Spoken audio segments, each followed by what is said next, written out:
Terve, terve! Takana Social Work Action-kurssilla on tutustumisviikko ja teoriaviikko.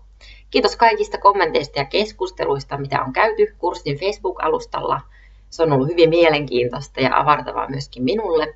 Saatte edelleen jatkaa sitä teoriaviikon keskustelua siihen varatussa keskusteluketjussa Facebookissa, jos haluatte. Mutta nyt muutoin kurssi siirtyy eteenpäin ja siirrytään ryhmätoimintaviikoille. Eli nyt tämä iso, eli me ollaan kaikki 14 opiskelijaa oltu tässä meidän Facebook-ryhmässä käymässä kurssia läpi. Nyt nämä 14 opiskelijaa jakaannutte pienryhmiin ja tänä vuonna jakaannutaan 3 eri pienryhmään. Ensimmäinen ryhmä on tyttöprojektiryhmä, toinen on Kenen ääni kuuluu -projekti sekä kolmanteen ryhmään menee opiskelijat, jotka haluavat itse vapaasti valita jonkun aiheen, mistä lähtevät tekemään mediatempausta. Eli tehtävänä on sellainen, että tutustukaa kurssin nettisivulla tyttöprojektin ja Kenen ääni kuuluu -projektin sekä vapaasti valittavan projektin ohjeisiin. Ja sitten olen tehnyt tänne Facebook-alustalle jokaiselle projektille oman keskusteluketjun. Kun olette tutustunut niihin projekteihin, niin valitkaa niistä, mihin niistä haluatte liittyä kurssin ryhmätoimintaviikoille ja ryhtyä suunnittelemaan niille mediatempausta.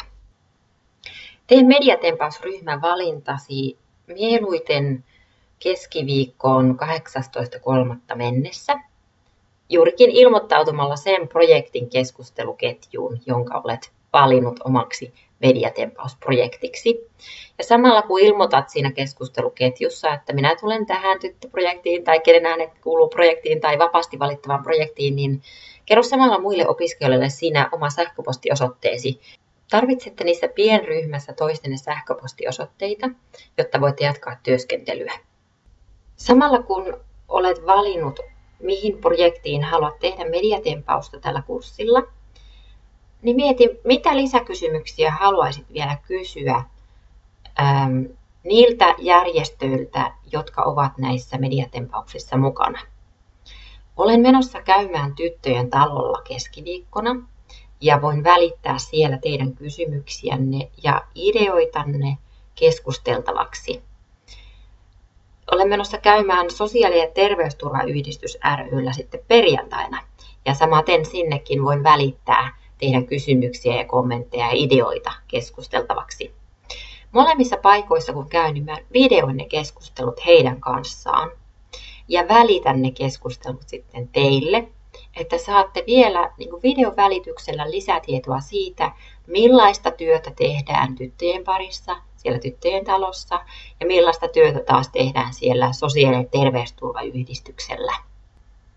Kun olette ilmoittaneet, että mihin projektiin haluatte mennä tässä ryhmätoimintaviikolla, niin sitten ryhmät ryhtyvät itsenäisesti pikapikaa tekevät itselleen vaikka oman tällaisen samanlaisen Facebook-ryhmän kuin mikä tämä kurssi nyt on.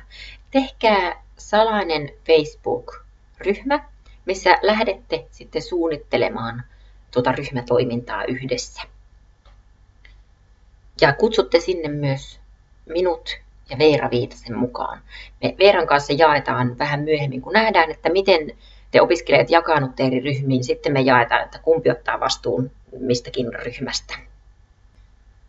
Tämä viikko 12 käytetään yleiseen brainstormaukseen ja siihen, että tutustutte näihin projekteihin, heidän vaikuttamisen tarpeisiin ja lähdette vapaasti ideoimaan, heittelemään ajatuksia, että mitä se teidän mediatempaus voisi olla. Ja tässä vaiheessa heitetään semmoinen itsekritiikki nurkkaan, eli brainstormauksessa heittelette vaan kaikkia hulluja, villejä ja ihan sekaviakin ajatuksia siitä, mitä te voisitte tehdä. Ja kannustakaa toisianne tällaiseen vapaaseen pohtimiseen ja lähtekää viemään niitä ajatuksia eteenpäin. Pohtikaa yhdessä niiden toteuttamisen mahdollisuuksia. Tämä viikon 12 jälkeen, viikko 13, silloin teidän tulisi tehdä mediatempaussuunnitelma valmiiksi. Eli sitten viikolla 13 valitsette niistä teidän ideoista jotkut hyvät ideat ja jakanutte siellä projektissa ehkä jopa pienempiin ryhmiin tai pareiksi, missä lähdette sitten sitä tempauksen osioita suunnittelemaan. Eli näissä projekteissa ei tarvitse kaikkien tehdä kaikkea, vaan voitte jakaa tehtäviä keskenänne ja sitten käytte kuitenkin yhteistä keskustelua. Teillä täytyy olla yhtenäinen suunta, jokin yhtenäinen tavoite, mutta voitte eri näkökulmasta niin kuin työstää sitä ja tehdä eri juttuja ja jakaa tehtäviä. Jokaisen ryhmän mediatempauksen tulee kuitenkin sisältää seuraavia elementtejä, eli sosiaalisen median käyttämistä jossakin vaiheessa projektia, perinteisen median käyttämistä jossakin vaiheessa projektia, eli se on sanomalehti, televisio tai radio, ja sekä aiheen visualisointia jollakin tavalla, oli se sitten valokuva, videointi, maalaaminen, sarjakuva, visualisoikaa jollakin tavalla. Viikko 14 ja 15 jätetään sitten mediatempausten toteuttamiseen. Jos tulee liian kiire 2 viikossa toteuttaa, niin voitte tarvittaessa joustaa viikolle 16.